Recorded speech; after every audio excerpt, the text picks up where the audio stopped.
They have 12 volt high power plugs natively, 850 and 1000 watts for the options. And given those base specs, the EVGA warranties historically would be around 7 years on that type of product, but this one's 3, which lines up more with an 80 plus bronze power supply at the low end. So naturally, some of the commenters on Reddit were digging into this and indicated the low stock or availability of EVGA power supplies on its own website and on retailer websites, along with a lack of peripherals, motherboards, and things like that. And so here's where we can basically confirm at least some aspects of this. First of all, on our GN Extras channel last week, we published a video with the EVGA BIOS team and with Kingpin. That video on its own wouldn't have been enough to pull over here because it was just kind of a quick, here's what a BIOS engineer does. But the last question I asked in the video was, what's the next project? There's no next project. Yeah. We won't be colleagues anymore. It's so sad. Yeah. So sad. So EVGA's BIOS team, as we said, is departing, and they are going to to different motherboard manufacturers, ones that already exist. So EVGA is definitely getting out of motherboards from everything we can see. We've kind of known this for a while, but it wasn't 100% confirmed, and that more or less confirmed it at this point. Power supply is the last thing they have, and I said this in a Patreon video recently. There's a Patrons Ask GN that's just gone up, where you can get kind of the full discussion, but to recap parts of it here because it's relevant, EVGA, there are some additional factors that we could not talk about and still cannot talk about. That it's nothing crazy, it's not hardware related. There were some personal factors for ownership that I'm not going to get into, but we've known about those since the original announcement of EVGA backing off. I think we even said that there were some personal factors, but basically left it the same way I am here.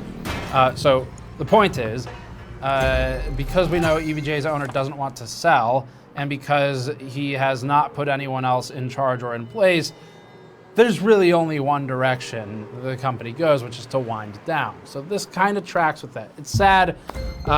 It's not 100% confirmed, but I think we're about as close to confirmation as we can get here. So that's it for the EVGA story. You can check out the GN Extras channel. There's a public video with the BIOS team. It's pretty interesting. And then there's the Patreon video where I kind of say the same stuff, just maybe an extra couple minutes of it. All right, next one. Intel is continuing its march forward with improvements for its ARC drivers.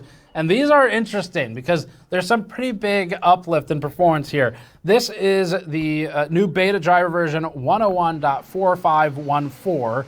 And this brings support for 2 new games, as well as Assassin's Creed Unity updates. Strangely, Unity, a game from 2014, tops the list with up to 313% performance uplift at 1440p with high settings. Given the way percentage math works, that could just mean going from something like 15 to 47 or so FPS. So we'll assume this game basically was broken on ARC prior to the update. This seems like a random pulled from a hat game to optimize, and we wouldn't be surprised if, again, it was a result of a single dev who really wanted to be able to play Unity on ARC because it's in the game backlog. The other 2 games are more relevant. F1 2022 reportedly gets up to a 36% uplift at 1080p with high settings, or 10% on Ultra with ray tracing enabled.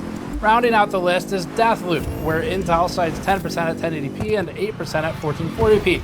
If you're interested in these specific improvements, you need to go to the main ARC driver page and choose the beta section. Intel also announced that Blender version 3.6 adds hardware acceleration for ARC graphics on the Embry renderer. This boosts ray tracing performance and drops render times. Absolute improvements vary on the scene and the shaders used, but Intel cites a range of 9% to 75% using public demo scenes. In order to enable this, you need to have the latest Blender version 3.6 and open System Preferences to enable Embry on the GPU under one API. Intel also recommends updating to the latest driver version for the best performance. This is what Intel needs. They keep pushing these drivers. Basically every week at this point we have an update where it's noteworthy, meaning like double-digit percentage increases in more than one game for Intel drivers, and now they're also adding some production level support. So the next thing we want to see is Premiere support, to get quick sync working on something like an A380 in Adobe Premiere, which last we tried it wasn't. And that would be big. That would be a very good use case for Intel ARC cards as an accelerator, say with a CUDA card as well. So if they keep doing this as Battle Mage approaches for maybe 2024, then Intel might kind of have its driver act cleaned up. So that's it for this one. There were some other small news updates for the week as well, but that's the major news.